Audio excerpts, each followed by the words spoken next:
kanyangira Claude buri ubona neza kurisha uriya mudamu afite niwe nari kuzana ntibyakunda Claude bari umuzana urumva se icyo Claude yakwifuriza umuntu cyiza ni ikihe ntacyo kwirirwa se nibuza abantu no kwirirwa tukana gusa n'ibyose buretse ngo buretse bampaye nk'akarabaye kwirirwa senya ingo z'abandi no gutukana uriya mugore nari mfite reka wumve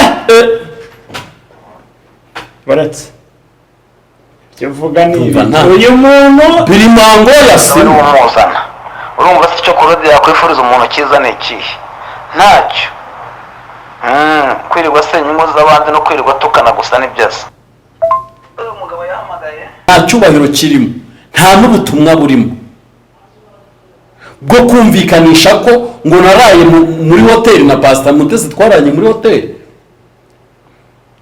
ngaho ni rero bavuge ko baranye no muri shambure imwe kuko nta shambure ibamo ibitanda bibiri ubwo turahita tumenya ko bararanye ariko muri hoteli icyo gihe Mutesi yayiraranyemo na benshi kandi bo bamaze baraye mu maparite yo hasi uyu Anastase yego ariko ubundi si Pastor Claude si Anastase mafu reka nkubwire si Anastase ni ukuvuga ngo cyo koza ahubwo Claude Imana imumugisha kuba yaribye umugore Anastase umugore abarikurira reka abarikurira amarira urumva akomeye noneho aho Pastor Claude arayumviye umwuka ma divorce ya Bishop Anastase y'umugore bashyingiranywe n'ubundi mubifitemo uruhare ubwo nawe birimo inde wowe mani giye buriya buko sinabutaje none reka twongere rero tubasuhuze mwebwe mwese abakunzi b'umuvugizi TV Rwanda ndetse no kuri Nyako TV sewe nta Rwanda iriho oya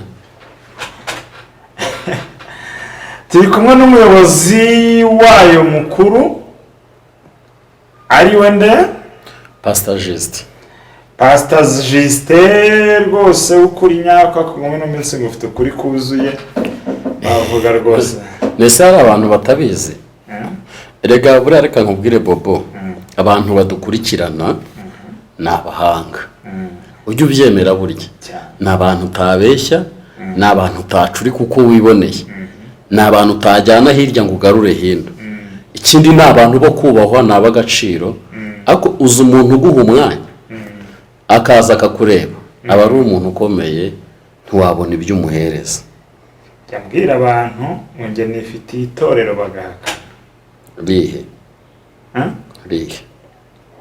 none se igifasha umugisha live hariho abantu barenga 1000 niyegamire se basi gutya ndimo neza icyo bitwaye uri no kunyumva harimo umugisha live ufite abantu barenga 1000 hari umuvugizi TV Rwanda geze muri 2 torero tubyo niyo mpamvu umuntu wese uba kuri social media Yesu twakagerageje tukaba intangarugero mu bintu bimwe n'ibindi kubera impamvu ni iyihe nuko urumva nimba hari abantu 1000 bafashe umwanya bakagukurikirana yego nimba hari abantu 20,000 bafashe umwanya bakagukurikirana nuko hari icyo barangije kukubonamo niyo mpamvu rero tuba dukwiriye kubwira abantu tukanabubaha by the way uko hari igihe dutambutse inkuru n'ibiganiro situba tuzi umuntu uri bubirebe ariko abakomeye n'aboroheje barabireba niyo mpamvu rero umuntu wese uzajya ubona ikosa mu kiganiro akwiye kwihangana kuko ahangaha tuba turi umuntu abazi ko ari kubikora neza ariko iyo bikugezeho maje kubikurikirana hari igihe bitakugwa neza rero ntago narindirira ngo njye gusobanura byinshi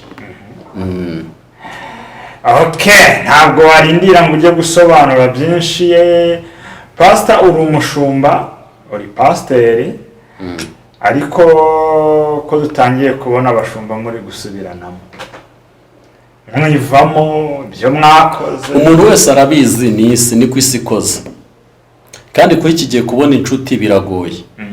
Inshuti iyo ari yo yose kenshi na kenshi iza ari kubera impamvu. Ariko mbere inshuti warayibonaga nyanshuti, ariko ubu dufite ikibazo kugira ngo ubone inshuti ishaka kukubikira ibanga, ishaka kukuvuga neza, niyo byaba ibyo baba kuvuga ari byo biragoranye kuri iki gihe. Ariko mbere abantu bapfiraga abandi, ubu rero kubona intwari bizagorana. Reka mbanza ngira icyo nkumvisha hano, ubundi numara kucyumva. Twaraye muri hoteli imwe Rusizi, none uvuga muri bya bindi muvuga. Wowe na Mutesi mwaraye muri hoteli. Aho ubundi abantu babwirwa n'ikiko Ya muri comments z'ibiganiro ukora pasi. Baza wumve nyine. Ubundi rero ni mugoroba wose. Ubundi abantu babwirwa n'ikiko Mutesi yagimye. Mutesi twaraye muri hoteli imwe i Rusizi, none muvuze muri bya bindi muvuga. Wowe na Mutesi mwaraye muri hoteli imwe. Aho ubundi abantu babwirwa n'ikiko Ya muri comments z'ibiganiro ukora pasi. Baza wumve nyine. Ubundi rero ni mugoroba wose. Ubundi abantu babwirwa n'ikiko Mutesi yagimye. Mutesi twaraye muri hoteli imwe cyangwa twaraye muri hoteli? Twaraye muri hoteli imwe. Twaraye muri hoteli, murakoze cyane rata.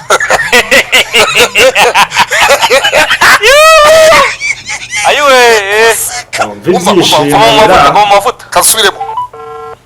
Oya ariko ibyo kandi umuhamya wabyo rwose pe, mwaraye muri hoteli imwe, twaraye muri hoteli imwe, twe twigira ahantu hasi mwe muguma mu cyumba cyo hejuru cy'abashumba.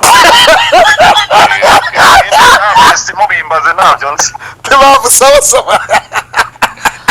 Pasta we na Pasta Mutesi ati ku byumba cyegeranye n'iki. Araye mu biki rero.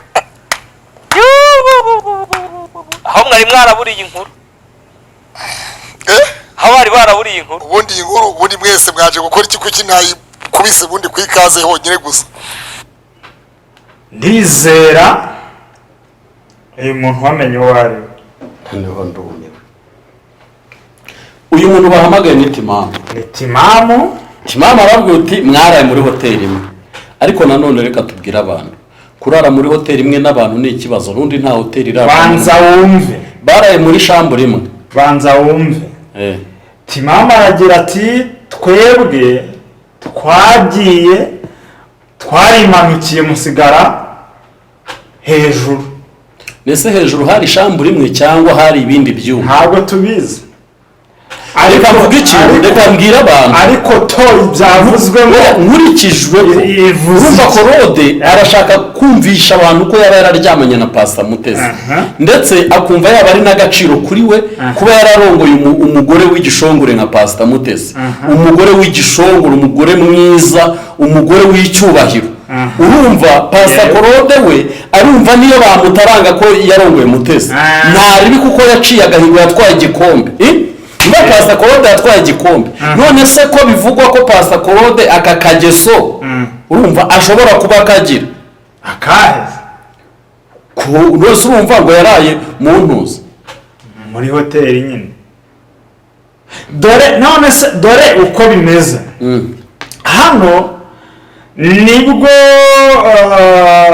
bari bagiye gutabara Joel. Ndabyumva nyine Kanizo yitabye Imana. Kanizo yitabye Imana, umukozi w'Imana akomeza aruhukira mu mahoro. Yego. Rumva nk'abamutabaye ba Theogene bose babireba, ba Timamu abo, ba Pastor Mutesi, ba Pastor Claude, bagira Rusizi nyine bajya bashaka hoteli. Claude kucya bigaruye uyu mwanya Pastor Mutesi ararwaye. Reka nkusubize utarajya muri byinshi. Niba ngo Pastor Claude ni wa muntu iteka ryose ahora avuga ngo niyihe nkuru nshobora kuzana igacuruza by'umwihariko kwikaza. Rero nkuko tubona hari abambaye amajipo, nawe ashobora kuzambara mini bitewe na views ashaka, kuko ntago Mutesi ari we wamutumye ibi bintu. Icyo ni icya mbere. Icya kabiri, Pastor Claude nta cyubahiro kirimo, nta n'ubutumwa burimo bwo kumvikanisha ko ngo naraye muri hoteli na Pastor Mutesi twaranye muri hoteli. Ngaho ni rero bavuge ko baranye no muri shambure imwe, kuko nta shambure ibamo ibitanda bibiri. Ubwo turahita tumenya ko bararanye. Ariko muri hoteli icyo gihe Mutesi yayiraranyemo na benshi, kandi bo bamaze baraye mu maparite yo hasi, abandi barara hejuru. wasanga rero muri etaje barayemo harimo n'ibyumba 200, wasanga harimo n'ibyumba. We natubwira uti naraye muri 5 muri shambure imwe na Pastor Mutesi, turara hamwe. Ariko ibyo kuvuga ngo mubwiwe n'iki ko atampaye, nese ubundi yari aramuhaye bwo hitirimo niyi niki agiye kwigisha abantu. Arigengeye Pastor Claude mbona nenda kumwubaha, ariko uwo akavuga ibintu bituma mwubahuka. Bantu mudukurikiranye, hitirimo ya Pastor Claude niyihe nubuhe butumwa ari guhereza abanyarwanda ngo mubwiwe n'iki ko Mutesi atampaye? Nubu nagenda muhe arirwariye mureke umubyeyi, ntacyo nagenda muhe nabwo. Uwaguhaye araguhata, genda yongera guhe, ntagenda muhe rwose. Ndetse kuba yaguha twe bitureba hiki. Ese ubu ni ngombwa ngo bize kwanikwa hano? Impamvu nta yindi. Pastor Mutesi sinzi binavuze kuri Sabararira. Yego. Niho bavuze ngo ese kucyarira abandi batarira. Buri muntu wese kami ka muntu n'umutima we. Yego. Urumva? Kandi umuntu ni ubuze uko abanye n'umuntu, umuntu ni nawe uzi uko afata umuntu. Yego. Umuntu ni nawe uzi aho umuntu baba barahuriye. Ni nawe umuntu abazi n'agaciro k'umuntu ku buzima bwe. Ni uburenganzira bwa Pastor Mutesi gukora ikiganiro emotion zikaza karira. Kuba byaramubabaje, afite ibyamubabaje. Barondoye kuki mpinga atarira, Erega atarira arira se bamubonye kuki bararize we n'abandi. Erega ntago amarira yose aza hano kuri kamera. Nimba uri mu kiganiro ugafatwa n'ikiniga cy'ibyo uri kuvuga, yego, ushobora kurira. Undi sararira yakoze ikiganiro. Kuva ibi byaba wari wabona ngwino ndebe kuri YouTube. Ari yakeretse wayo ku mpanga kuri Twins, abaju Twins arakora. Gukora nyine arakora, ariko sara wamubona avuga ku byasabye. Kataraza ngo abivugeho nyine. None sara bivugaho ibiki? Pastor Claude ntiyaba ari marigamba cyangwa ari kwishima hejuru. Ibyo yakora ibyo aribyo byose. Nawe arabizi ko Mutesi ari hejuru ye. Ni nayo mpamvu ubona yakwishimira ko baryamana. Ahubwo abamama babe maso. Mube maso mwaba mama. Abamama bonyine se babe maso nyine, abantu mwubatse amazina, abantu muri hejuru mube maso, kuko hari abantu batangiye kuza kubakirigita kugira ngo bo bamubarisha amahiti. Mwumvisha kandi se kanyumvishe, ndabona ufite twinshi. Mwumvisha kandi ndabona ufite twinshi rwose, nyiyumvishiriza. No rero nabyo ibinyabazungu. Mwabantu mudukurikiye, turi ku nkuru ya Pastor Claude wigize karakajya he. Ngiyo muvuze harakomena Claude nge singutinya weruruzi. Ni 240 bansaba imbabazi, baravuga ati Claude buri ubona meze.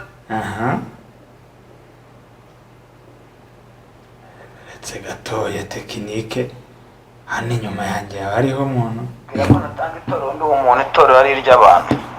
We dati nica mporanya ngira. Claude buri ubona meze kurisha uriya mudamu afite niwe nari kuzana, ntibyakunda. Claude bari umuzana. Urumva se icyo Claude yakwifuriza umuntu cyiza ni ikihe? Ntacyo. Kwirirwa se ibibazo abantu no kwirirwa tukana gusa n'ibyose. buretse ngo buretse bampaye nk'akarabaye. kwirirwa senya ingo z'abandi no gutukana. Uriya mugore nari mfite reka wumve. Buretse ibyo uvuga ni uyu muntu biri mango yasina umuzana. Urumva se icyo Claude yakwifuriza umuntu cyiza ni ikihe? Ntacyo. Kwirirwa senya ingo z'abandi no kwirirwa tukana gusa n'ibyose. Uyu mugabo yahamagaye. sawa utwaye utwo mukande subscribe none ubundi ashaka ko ejo gera muri 200 mukande subscribe mukanze utwo mujyanye utwo ngutwo. Uyu mugabo aravuze ngo Claude n'uriya mugore yari afite yari uwanjye, ari uwe. ninjye wari kumujyana rero arangije aramunyiba yamuteye Claude yibye umugore. uyu mugabo arangije aramuhindukirana ajya no kumusabira yewe Pastor Claude niwe wasabiye no mu bishop ni ukuvuga ngo rero uwo ni Bishop Anastase Bishop Anastase bamaze iminsi ndi bari muri saga rero Anastase umugore yashatse no uretse se n'uwo yamusabiye wa kabiri abifitemo uruhare rwo kugira ngo batane ubu nabwo Bishop Anastase nabwo ari muri divorce kuri uwo mugore basezeranye ejobundi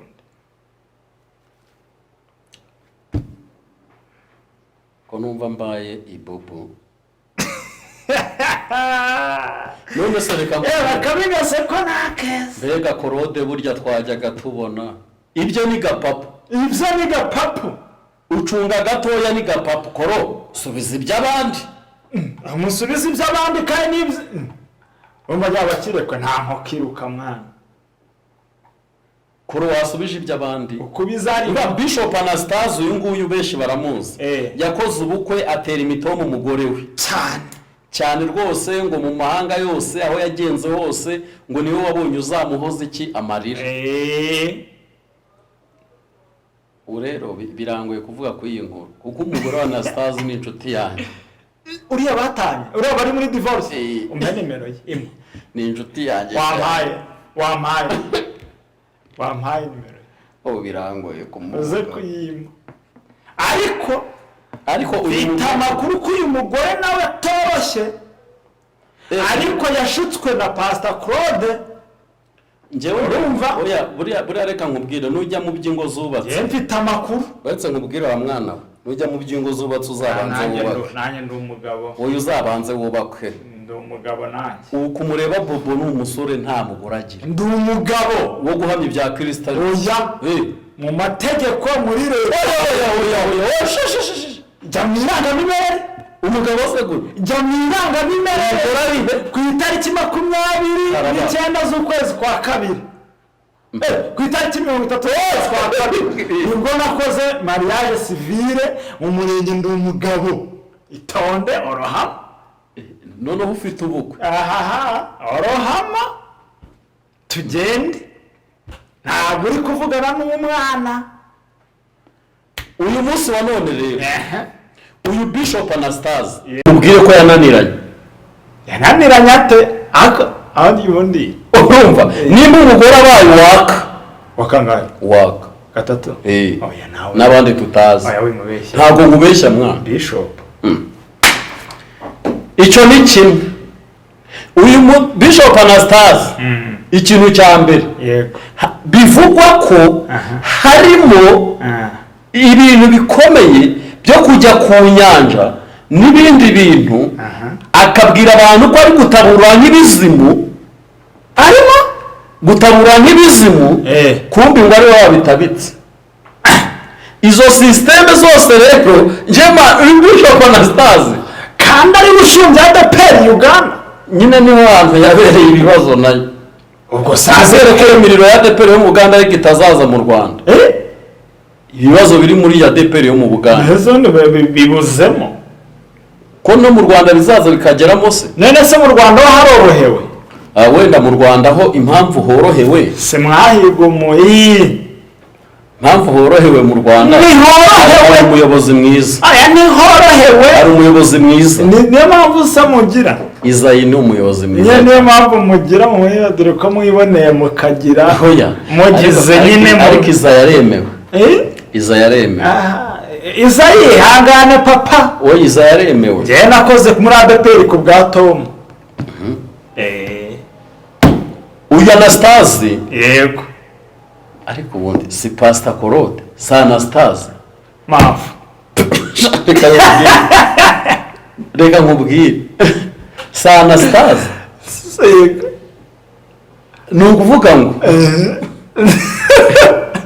cyo koza ahubwo Claude Imana imumugisha kuba yaribye umugore Anastase umugore aba ari kurira amarira urumva akomeye noneho Pastor Claude arayumviye umwuka man divorce ya Bishop Anastase y'umugore bashyingiranywe n'ubundi mubifitemo uruhare ubwo nawe birimo inde wowe mani ngiye buriya buko sinabutaje none se ni gute wumva ko wakwishimira ko yaba hari impamvu ngewe yego mani rega Bishop na Stars ngewe ugura muvuze mpita nibuka amakuru yose mufiteho urumva nkena noneho nta kibitse ubu ngewe impamvu ndashaka ubu ngubu kubikeregeta kabanze nihere ubutumwa Claude Claude nawe iruhande rumwe akoze igikorwa cyiza cyo gutwara uwo mugore wenda akaba ari mu mahoro yawe ariko na Stars yaramuhemukiye none kugenda musenya urashaka yasa nawe urashaka kumutwara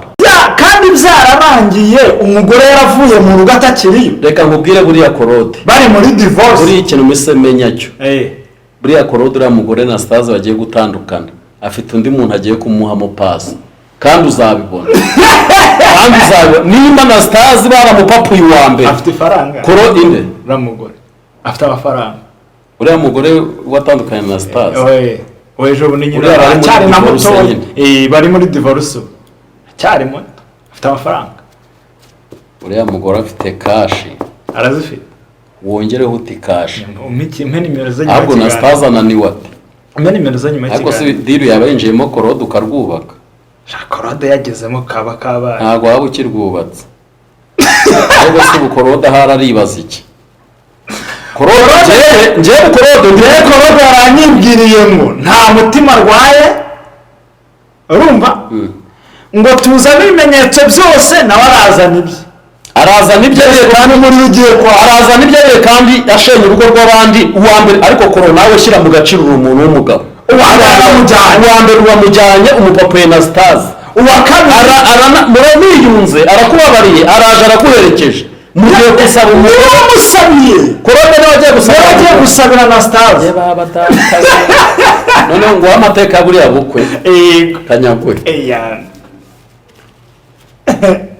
byari kuwa kane na Stars aporopoza umugore kuwa gatanu umugore yemera kuwa gatandatu aribwo bahuye umva wo kurikirana amakuru natuye ku cyumweru Anastasia afata irembo ubwo si kuwa karindwi ubwo ni iminsi ngaho 3 dore duhereye kuwa kane kuwa gatanu kuwa gatandatu kuwa karindwi iminsi 4 Anastasia abeshya umugore ko ashaka guhita ajya muri Amerika niyo mpamvu ndi kumukubwira Anastasia ni umugome cyane ni umugome ubagiye gutuma iyi nkuru nyizamo bundi bubisi bahamagaye umuhanzi witwa Titus kuzaririmba muri icyo giterane yego arabyanga Titus yanjye muri ubwo bukwe urumva nibwo ari bufututse regarere urumva yego uya Anastasia nta mafaranga yari afite yari acungiye ku mafaranga y'umugore uyu nini yego hajya yitwa nde nirinze kumuvuga ko ni inshuti yanjye ariko yitwa yitwa Josine urama kanimero yitwa Josine urama nimero uyu mugore yego Anastasia agahinda yateye uriya mugore azakicuza kandi uriya mugore ariwe wahemukiye Anastasia ahubwo Anastasia agahinda yateye umugore ubu bitumye nza muri game neza reka amateka y'ubu bukwe ndayazi uretse ubanze wumve noneho se tugeze ku cyumweru uwa kabiri uyu Anastasia nibwo yahuye n'imiryango y'uyu mukobwa Josine byari kuwa kabiri ubwo mu kindi kiganiro abaha n'amatariki n'ibindi bintu byose mukore subscribe umwe ubinkurije gushya nari ntarayinjiramo niyo mpamvu bagiye bayishimashima ikanga kubyimba ubigiye kubyimba none uyu mugore yarahemukiwe kuko uyu mugore ubusanzwe yari asanzwe afite ikindi gikomere cy'umugabo nahubwo Anastasia nawe no wa kabiri hoya uyu mugore we yakoreye ihohoterwa yafashwe ku ngufu yo Josie pole bwa mbere noneho rero sasa kuwa kabiri nibwo imiryango isa nkaho yahuye ariko iyi ya Josine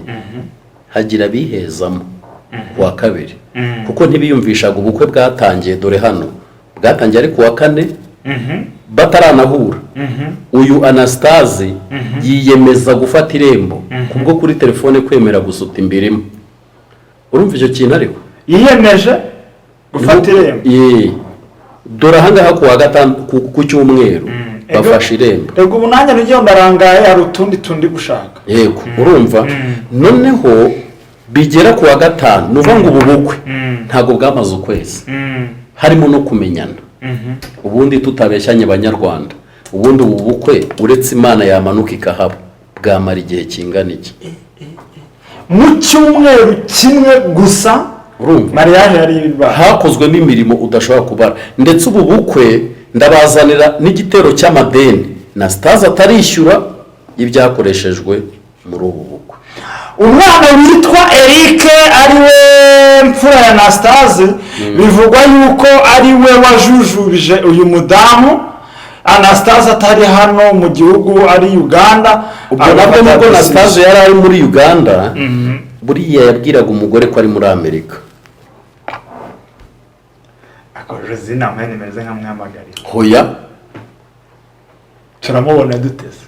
Ngiye rero ukuntu mbaye urabize Josine ntawe nkunda nkubwira Josine kwa Josine ntaga kuyangaza makuru. Nanjye si ibi nimero bayiguha, jewe nimero ndayiguha kandi bikubwira ngewe ibi muri kumbwira ijana ku ijana ko mushobora guhura ku wa kane kuba jewe ibi ndi kubikubwira. Buretse nge nari ndi mu nama none nabi. Oya wese batonde gato, nari ndi mu nama ya Josine arimo avuga uti nge nari ndi mu nama. Josine ni inshuti yanjye, yego urumva. Josine avuga uti ese ibintu byaba bivuye ku Uwiteka? Josine ni mwiza koko, n'umunyamasengesho. Ari umunyarwanda yaciye umugani mwe. Nuvuga ngo ibintu byose ahubwo Josine afite igikomere atazanakira. None se ni umunyamasengesho wakemera kujya mu rugo rw'iminsi 3? Itonde manzi. We yari yarozwe birozi iki? Susenga. Cyane n'ubu nyarimo. Ubu nta buhamya urumva bw'abantu bahuriye Nyabugogo bakabana rukaba rukomeye. None se ubu usanzwe ufite isezerano ry'urugo. Akasengese nari maze igihe kinini. Urumva? Ni ukuvuga ngo hari ibintu ugomba kumenya. Iyo ibintu byajemo Imana, n'uriya mugabo wiyita umunyabitangaza Anastase. Njyewe Anastase ndaje nze mwitabe. Urumva ubundi yampamagaraga mpuze nkugiye mu bya Sabe, nuko ikibazo Sabe yakendere. Ntago yakendereye kuko bombe igiye guturikira komeye. Ariko urabona nta kintu ryamanye. Wowe abagore suguririra. Hoye. Ariko ubu bitagereje undi. Ubu mfite amafaranga yakwishyura umuntu. Uri aho Pirasi donde ubwonko batubwiye ngo mwatanga. Ubuheza. Uriya mugore arakijijwe. Akakizwe. Mana uzirinde kujya uvuga ibintu gutyo Imana itazanaguhana. Uri nko gukina umuntu ku mubiri. None se mufite amajira vuba ngiye nikorera inkuru ya Tisiye, mvuge ibibesho bya Tisiye byose. Tisiye uhese ka tonde man ngiye ubu narakaye. Marinambo sima ngiye nazanye n'ibintu by'impapuro hamwe. Tisiye se Marinambo sima. Izi mpapuro dore byanditseho byose. Ubu nagiye nkubita ibintu by'uduteranyo n'udukubo gira vuba niza nihere abanyarwanda shoya ya Tisiye. Abanza babwira umuntu ashobora kwigagaza akamwigagararanga.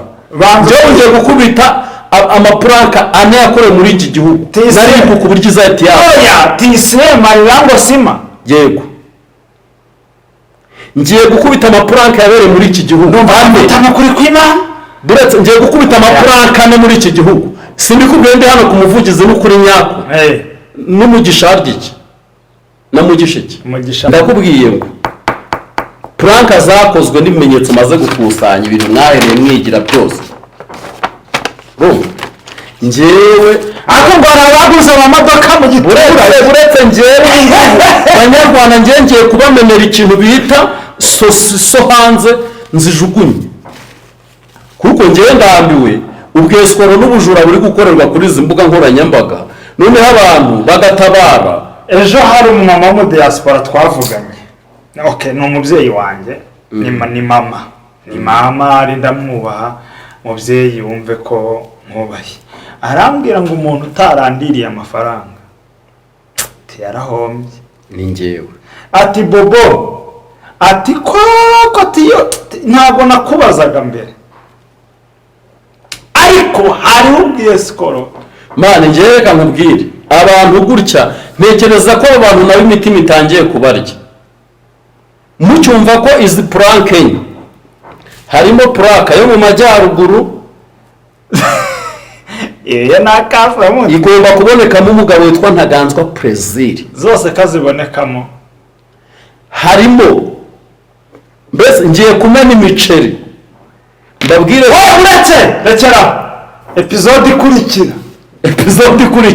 turi mu kiganiro Karubanda uyu munsi wabona uzi nta nubwo nzanira kino titire ubutitiri wana mama buryohe bavangonga episode ya kanaka ubu mfunguye topic ivuga ku Karubanda rero episode ya mbere ni iya Claude wibye umugore wa Anastase, ariko Anastase akajya no kumusabira yamara kujya kumusabira n'ubundi akaba aruhiritse noneho ntabwo ari kuruhirika gusa ari kururimbura. Urumva Pastor Claude rero nubwo Anastase nawe atoroshye ariko nawe Claude duserera afite umwase naje nirebere nifanire none se ubu Claude hari utabizi ko nawe amaje kugora neza uroroheje indeze cyeze nagize ntabwo ndasenya nta nubwo ngambiriye kuzasenya ko bizatwikurura kuvuga ubwo binambayo naba ntabiteguye yaba ari ibyago ariko nkizi ngo nabikubwiye ngiye hano nabyanditse utambeshye ni gute umuntu yubaka urugo kuwa kane uhamagaye umuntu uramuporopoje sibyo cyomwera aremeye hoya kuwa gatanu muremezanyije ku cyumweru imiryango irahuye mufuza ibyo gufata irembo. Yego ntabwo ubukwe bwa Josine na Anastase bwigeze bumara ukwezi. Ndakubwiye ngo hano mu mujyi hano harugura mu muryango wa kangahe nkubwiye amadeni arimo y'imikenyero, ahubwo ne dukeneye nkubwiye amadeni arimo y'imikenyero, nkakubwira amadeni arimo y'amakote, nkakubwira no ibiryo none abatetse ahubwo Josine arihangana kuko yarabeshwe. Erega mani mujye musohoka uko muri, yego mujye musohoka uko muri, nta muntu uzabibagayira tweme ubone mvuga ndakenye njya nirari. Rero uyu Josine yakubiswe igikwangari uze kumpa nimero ze ndayikuha pe. uyime Josine yakubiswe igikwangari n'umugabo wanjye. None Josine urumva batangiye aba bagabo kusa nk'ababyikuraho kandi habonetsemo ngo na za teletasiyo ukuntu ngiye noneho amajwi mfite. Umva rero umamagara wanjye we mutimurira ngwino kwa Yesu. None uri kumva ubwabyo Bobo ngiye nsanga abababaye. Umva nkubwire Josine umpa nimero ze. umva nkubwire mbwira urwo rugo rw'ukwezi ntabwo kurimo cyumweru kwa kane kwa gatanu ku cyumweru tekereza ko none mva ikintu kimbabaje indi weekend. uwo mwana Josine afite ubuhamya bwinshi bunakomeye buteye n'agahinda. Mva ngo igikomere yari afite kiyongereyemo igikomere cya Anastase, bishaza ngo ubwo na divorce ninabaho ahise aca n'iteka ryo kutazashaka. Ntatekereza ko n'uwo mwana barimo babihegekaho umuhungu ni ikinyoma. Ni buryo abagabo baba bashaka kwikura mu mutego. Urumva nyine nk'umubishop, nk'umuntu ufite ibyo ayoboye muri Uganda muri ADPR, urumva icyo kintu arashaka kwikura kinagihegeka hehe ku mwana rwana kigabo we. Aya ntabwo umwana ari Bishop Anastase umuvuga, ahubwo Josine n'uvuga ko uwo mwana ari we wamubereye ikibazo kubera ko batashakaga ko imitungo ya mama wabo Josine atayicara. Ijwi rirahari ndetse nabibura ubu rirahari ryo wabaye uretse Josine abivuga wabaye uretse mbo ko dukomeza ari episode wahangaha ni ku Karubanda, ni mu kiganiro ku Karubanda. Ariko nanone ako kajambo ku Karubanda uze kubanza ukigeho uze kubanza ukigeho. Njye icyo nabwira Claude Koro ibindi biganiro n'andi magambo ndayavuga ku kiganiro uri bukore, kamuhamagare Claude kamuhamagare mubaze ukuntu yatwaye umugore wa Anastase. Asubwo ibya Mutesi twabitarutse oya Mutesi se iriya nyine urumva Claude kurongora Mutesi kuba baryamana ni hiti kuri we, ni igikombe atwaye, ni intsinzi abonye. Ariko se kubo yatwariye abagore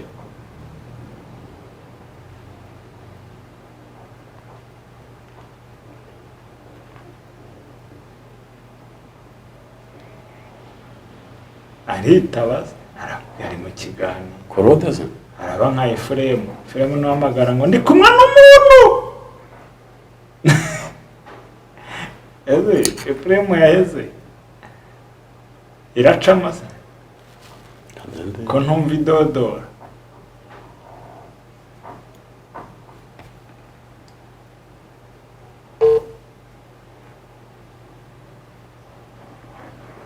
network asara kiri gucamo icika so abayimuretse ubundi wamuretse. oya ariko urumva kumuhamagara ni byiza tukamusobanuza amubwire ko turi kumwe. kanda akanyenyeri cyohereza iyi njyana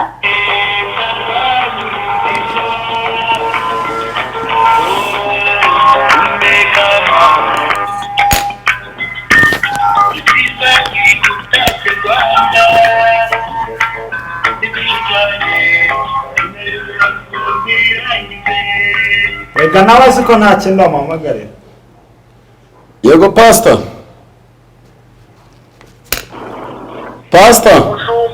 mumeze mute? Ndi mu kiganiro.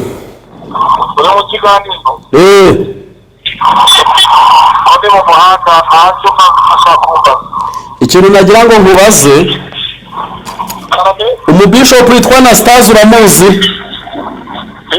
Anastase oya bishop bobo twavuganye kwazi tugakora ikiganiro ariko twebwe twese hoya ari amakuru yari amaje gutangaza.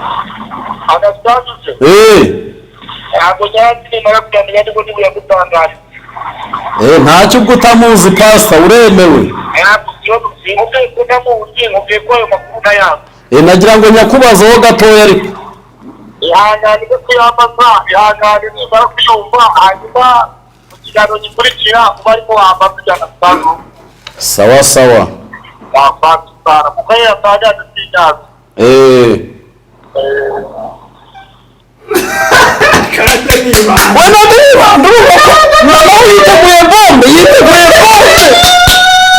Banyarwanda bombe ya mbere ihari nuko umudamu Pastor Claude afite nko mwabyumvise yari Anastase. Pastor Claude akoraga papa gakora ako bari batarabana ahubwo bari bagiye kujya kubana noneho Claude bahita ajya imbere cyane abakoze icyitwa gapapa. Noneho uwitwa Anastase nawe abonye ashoboye cyo koze Claude arano yagizemo umuntu umwe gaceya ajya kumusabira anamukubita pase aranamurangira ajya no kumusabira ariko n'ibindi birangiye ngo ari ugize ute ubineye niya pase se niya Claude. None se urakoze nawe ntabwo wese wewe katwigendere murabeho reka mbwira abantu ngo mwebwe ni mukandese mukandese hano ibintu biteye agatebe. Yego muriro watse mama we umuriro watse shenge we umuriro aba bagabo babiri bose baba pasiteri ariko ngo hari n'ahantu birimo akantu k'imujinya y'ukuntu batashyizwe mu myanya. Nakagaruka ukandese gusika kuri Nyako ndetse no ku Muvugizi TV Rwanda ya Ribobo ndetse na Pastor Justin. Sawa.